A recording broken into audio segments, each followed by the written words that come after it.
Kurang apa lagi? Mancing nongkrong jongkok, dia berjam-jam di strike dulu. Mereka tahan dia berdiri lamanya.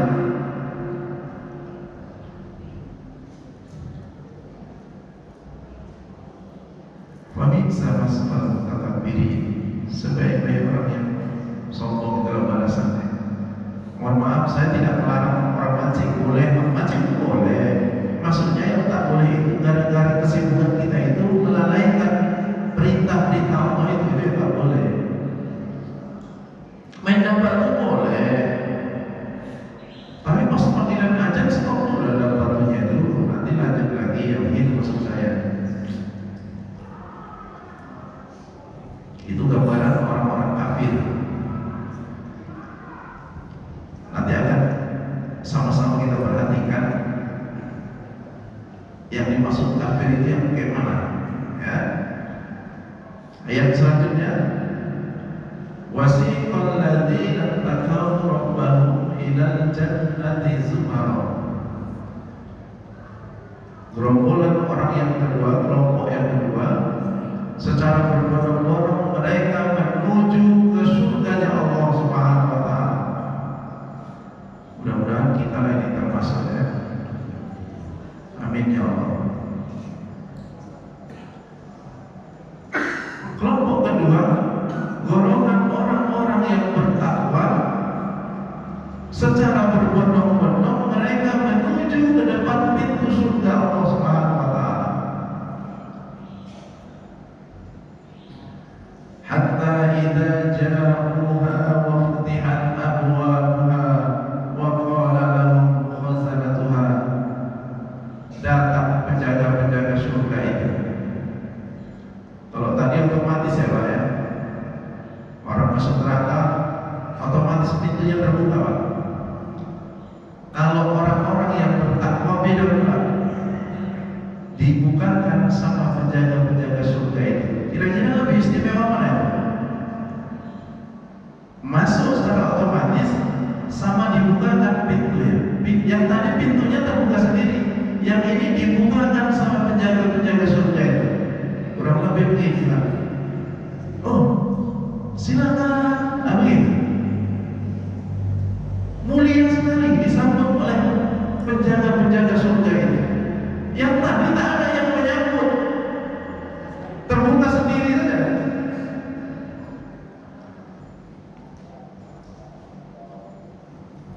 Wa qala lahum khazanatuha salamun alaikum tibtum fadkhuluha khalidin. Selamat sejahtera buat kalian yang ketika di dunia mengorbankan seluruh waktunya, menghilangkan rasa letihnya untuk mentaati perintah-perintah Allah, untuk meninggalkan larangan-larangan Allah. Fadkhuluha khalidin. Masuk, silakan masuk ke dalam surganya Allah, kekal kalian di dalamnya selama-lamanya. Ada dua istilah yang berbeda dalam kalimat yang hampir sama. Wasiqal ladzina kafaru ila jahannam zumara. Yang kedua, wasiqal ladzina taqaw ilal jannati zumara. Kalau begitu, pertama kita pahami adalah siapa orang-orang yang bertakwa itu. Orang yang bersungguh-sungguh secara maksimal, berusaha semaksimal mungkin melaksanakan perintah-perintah Allah Subhanahu wa taala. Kan itu definisi takwa. Dan orang yang berusaha semaksimal mungkin meninggalkan larangan-larangan Allah Subhanahu wa taala, itulah orang-orang yang bertakwa. Belum khususnya kita sholat ini, tapi kita terus belajar, terus menyempurnakan ibadah sholat kita, sampai satu saat kita tidak tahu kapan datang khusyuk sholat kita, sampai satu saat kita tidak tahu kapan sempurna sholat kita, tapi kita terus berikhtiar untuk menyempurnakan ibadah sholat kita. Orang bertakwa ini masih seret ya rezeki kita.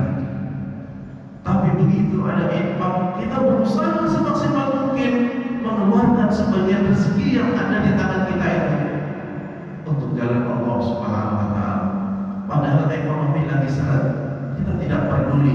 Yang penting saya mau infak, seberapa saya mampu, dia tetap infak. Orang bertakwa itu. Orang yang dahulunya, mohon maaf, punya kebiasaan buruk, minum minuman khamar, berjudi, berzina dan lain sebagainya. Hari ini dia berusaha semaksimal mungkin untuk meninggalkan semua itu, walaupun tidak sepenuhnya, belum bisa dia meninggalkan seutuhnya, tapi dia tetap berusaha. Itulah orang-orang yang bertakwa itu. Karena meninggalkan satu kebiasaan itu berat. Hobi kali. Ada famili saya, tiap pulang itu mabuk, Pak. Tiap malam. Anak laki-laki paling tua saya dekati. Saya suruh menyampaikan kepada orang tuanya, karena barangkali kalau orang lain membalik, maka anak laki-laki paling tua lah yang saya dekati untuk menyampaikan agar meninggalkan kebiasaan mabuk itu. Nggak bisa katanya, kalau nggak mabuk malah pening dia katanya. Segala macam sudah disampaikan, sampai cucunya saya suruh. Cucunya saya ajari, cucu perempuannya. Coba tanya sama Anto dulu, Anto masih mabuk? Tanya aja gitu, Anto masih mabuk? Ditanya sama cucunya, Anto mabuk ya? Setiap bulan ditanya, Anto mabuk ya? Itu pun tak ini hatinya, tak tergugah hatinya. Satu ketika jatuh sakit, diagnosa dokter jebol paru-parunya, Pak. Biasa dokter itu kan nggak nyampaikan kepada pasien, itu biasanya sampaikan kepada anak laki-laki yang paling besar. Ayah ini sudah tak bisa lagi, tinggal menghitung hari lah kata Krisdayanti. Tak bisa disembuhkan lagi, tak bisa lagi, jebol sudah paru-parunya. Apa nggak jebol? Yang diminum minuman kayak gitu, sedangkan kita air putih tuh kadang ini minuman yang beralkohol tinggi, yang sudah Allah kasih tahu di dalam Quran itu tentang bahayanya, tapi tetap juga dia jalankan. Tak sanggup dia meninggalkan kebiasaan-kebiasaan itu. Ketika mendengar vonis itu, pasrah sudah anaknya. Seminggu kemudian, inna lillahi wa inna ilaihi raji'un. Orang yang punya kebiasaan buruk, tapi dia tidak berusaha semaksimal mungkin untuk meninggalkan kebiasaan buruk itu, wasiqal ladzina kafaru. Itulah kebalikan dari orang yang bertakwa tadi. Kafir. Sudah tahu sholat itu fardu, dalil sudah dikasihkan, seluruh dalil-dalil sudah dikasihkan, sudah diajari, tahunya dia itu sholat itu fardu, tapi tak berusaha dia mengerjakan sholat itu, merasa tidak berdosa saja dia meninggalkan sholat itu. Itulah termasuk golongan orang-orang kafir. Banyaknya hartanya, melimpah hartanya. Secara pandangan kita dia itu orang mampu, tapi begitu ada infak berjalan, tak mau dia mengeluarkan infaknya. Takut miskin, takut tumpur, takut melarat. Wasiqal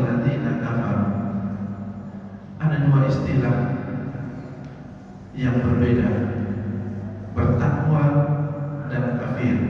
Orang yang kafir kebalikan orang yang bertakwa.